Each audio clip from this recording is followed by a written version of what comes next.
Mendebaldeko Saharako giza eskubideen urraketa egiaztatzen duen ikerketa sakon egin dute Hegoa Institutuak, Arantzadi Fundazioak eta Euskal Herriko Unibertsitateak.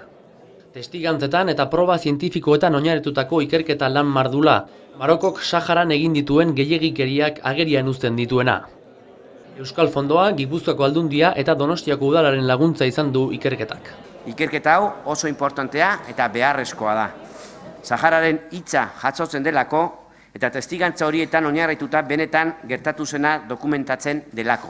Ezinbestekoa da Mendebaldeko Saharan Marokok eragindako indarkeria aitortu eta egia, ordaina eta justizia bilatzea biktimentzat.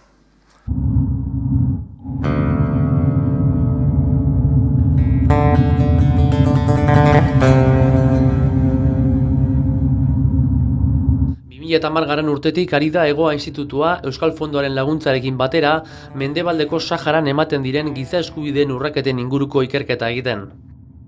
2012ko abenduan oroimenaren oasia izeneko txostena argitaratu zuten.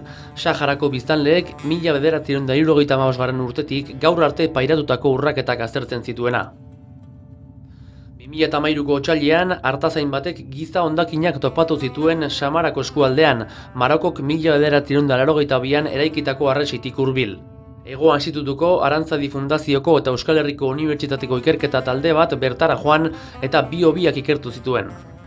Ikerketak garbi baieztatu zuen, espero bezala, judizioz kanpoko exekuzioen aztarnak zirela. Ikerketa prozesu guztia desagertutako pertsonen senideek eta Aba Ali izeneko lekuko batek emandako testigantzetan oinarritu zen. Ikerketak jasotako testigantzak berretsi zituen. 8 pertsonen hondakinak topatu zituzten, horietako 2 nerabeenak. Marokok Saharan egindako gehiegikerien adierazgarri. Gaurko harreran, Carlos Martín Beristain eta Pako Etxeberriak ikerketaren ondorioak aurkeztu dituzte, eta laboratorioetan egindako analisi eta proben arabera, giza hondakin horiek 1976ko otsailaren 12 eta 13an exekutatutako 8 pertsonenak direla baieztatu dute. Hauekin batera, Saharako ordezkari gisa gure herrian bizi diren zenbait pertsona izan dira gaurko ekitaldian.